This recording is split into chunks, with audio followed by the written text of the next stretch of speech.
에스겔은 하나님께서 강하게 하실 자라는 이름입니다. 부시의 아들이며 직책은 제사장입니다.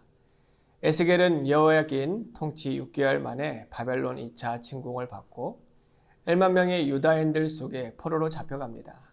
그리고 바벨론 그발강가 델라비브에 머물면서 하나님의 예언의 말씀을 전파하였습니다.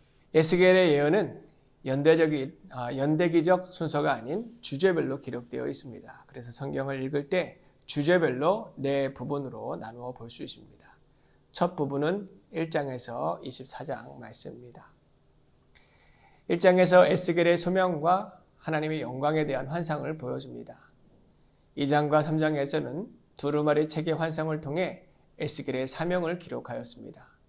에스겔은 예루살렘 포위에 관한 예언을 4장과 5장에 기록하였고 다가올 유다의 멸망은 우상 숭배와 이스라엘의 죄악의 결과인 것을 6장과 7장에 증거합니다. 8장과 11장은 더럽혀진 성전과 성전을 떠나시는 하나님의 영광에 대해 묘사합니다. 11장에서 19장까지는 포로로 잡혀갈 것에 대한 상징적인 행동들, 거짓 선지자들에 대한 경고, 혼합주의에 대한 징벌, 그리고 죄인을 향한 하나님의 사랑과 유다를 위한 애가 등이 기록되어 있습니다.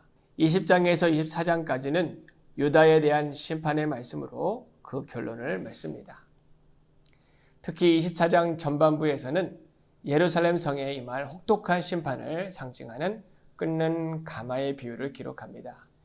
24장 후반부에서 예루살렘 성의 최후와 그 고통을 예고하는 에스겔 선지자의 아내의 죽음이 기록되어 있습니다. 두 번째 부분은 25장에서 32장까지 말씀입니다. 이웃 열방들에 대한 심판의 메시지가 이곳에 담겨져 있습니다. 이 또한 연대기적 순서라기보다는 각 나라별로 지형적인 위치에 따라 배열되어 있는데 곧 유다와 가장 가까운 나라 암몬부터 시작하여 모압, 에돔, 그리고 애굽에 이르기까지 하나님께서 나라들을 심판하실 것을 말씀해 주십니다. 세 번째 부분은 33장에서 39장까지의 말씀입니다. 이는 유다의 회복과 소망에 대한 메시지입니다. 특히 예루살렘 성의 함락으로 인하여 포로로 잡혀온 유다 백성들을 위로하고 또 그들에게 소망을 주시기 위한 말씀입니다.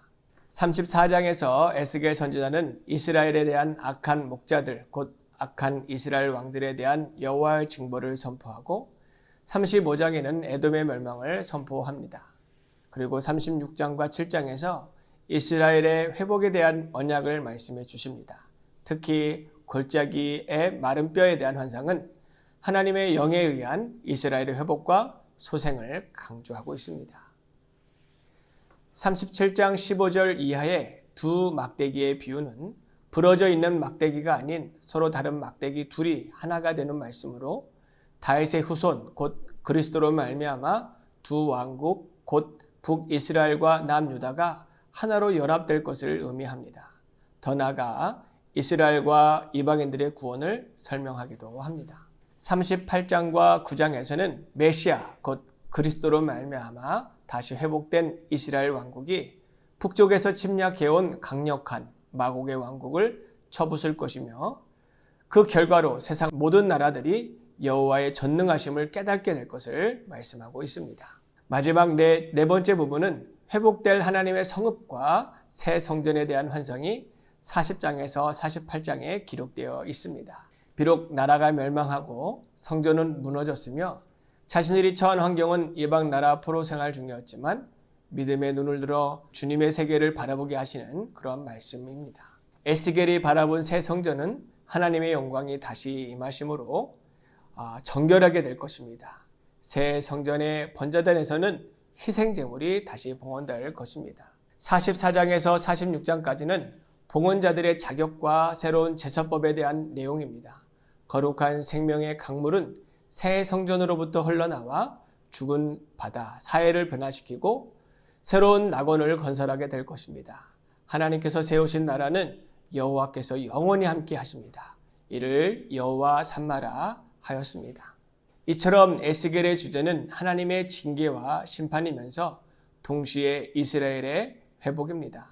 하나님께서 범죄한 이스라엘에게 징계를 내리신 것은 그들을 죄악으로부터 구원해 내시기 위한 은혜의 방편이라 할 수 있습니다. 에스겔은 절망 중에서도 주의 말씀을 의지하며 희망의 복음을 전파하였습니다.